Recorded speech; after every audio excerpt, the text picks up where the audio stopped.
আম্মুকে ছেড়ে দাও। তুমি কি আজকে এখন আমাকে বিয়ে করবে নাকি?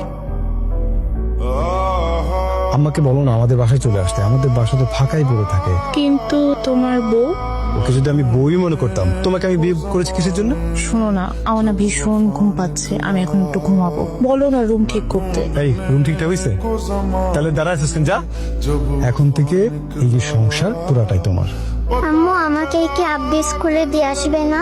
না মা, এখন থেকে আমি তোমাকে স্কুলে নিয়ে যাব। এই যে আপনি যদি এখন স্কুলে যান তাহলে রান্না বান্না কে করবে? রান্না করে রেখেছি। কেমন আছো তুমি? আমি অনেক ভালো আছি, তুই কেমন আছিস? ভালো আছি। কেমন আছেন ভাই? কৃষ্ণ পাইছে, একটু জলপানের ব্যবস্থা পান। কি ব্যাপার, আপনি এখনো দাঁড়ায় আছেন কেন? তাড়াতাড়ি যান, শরবত নিয়ে আসেন। আম্মু আমার স্কুলে দেরি হয়ে যাচ্ছে তো। দাঁড়িয়ে আছো কেন? যাও শরবত নিয়ে এসো। আমার ছেলে শরবত চাইছে, তুমি বুঝতে পারছো না? এটা তো সতীনের মেয়ে, আর এটাই সতীন। হ্যাঁ। এখনই কি করে বের করে দিচ্ছিস না কেন? আরে মা, একদিনে কি করে বের করব? কিন্তু যথেষ্ট চাপের উপর রাখছি। নো, এই চাপে তো হবে না, কৌশল করতে হবে।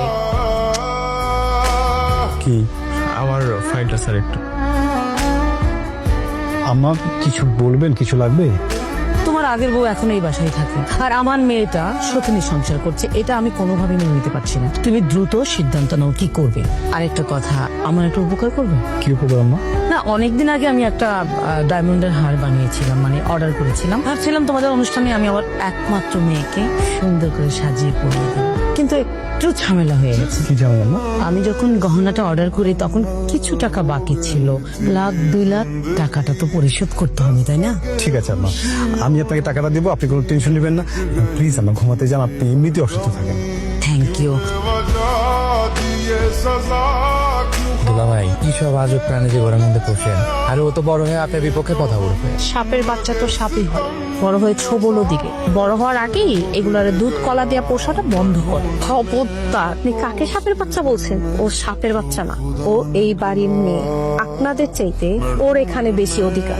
আমি এখনই তুলিকে নিয়ে বেরোয় যাবো, কিন্তু একটা কথা মনে রাখ, আজকে এই বাড়ি থেকে আমার মেয়েটা না খেয়ে বেবিতেছে। স্যার আপনি তো ঘুষখোর ভিডিও ভাইরাল, আপনি কিন্তু অফিসে আইছেন না স্যার।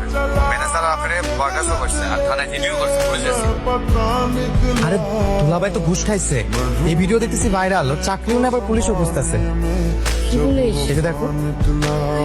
আম্মা এখন কি হবে আমার? কি হবে? এই বাসা থেকে পালাতে হবে, এখানে থাকা যাবে না।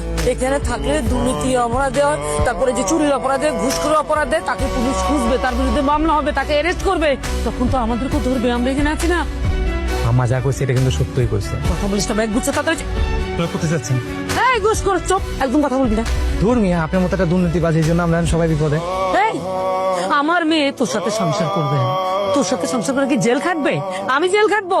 তুই একটা ঘুষখোর, তুই একটা আসামি, অপরাধী, তোকে পুলিশ অ্যারেস্ট করবে। আমি বাবা এসবের মধ্যে নেই, আমার মেয়ে তোর সাথে সংসার করবে না। চল ব্যাগ গুছা, চল। আম্মা এই সময় এই বিপদে আপনারা আমার এখানে ফেলে চলে যাবেন? যে একটা বউরাই খাবারে বিয়ে করতে পারছে, সে তো লোভে পড়ে আরেকটা বিয়ে করতে পারে, আর সে তো বিপদে পড়লে আবারও ফাঁসাই দিতে পারে। আম্মা, আমি কিন্তু এর সংসার করব না। তুমি কি বলতে যেতেছো? চুপ।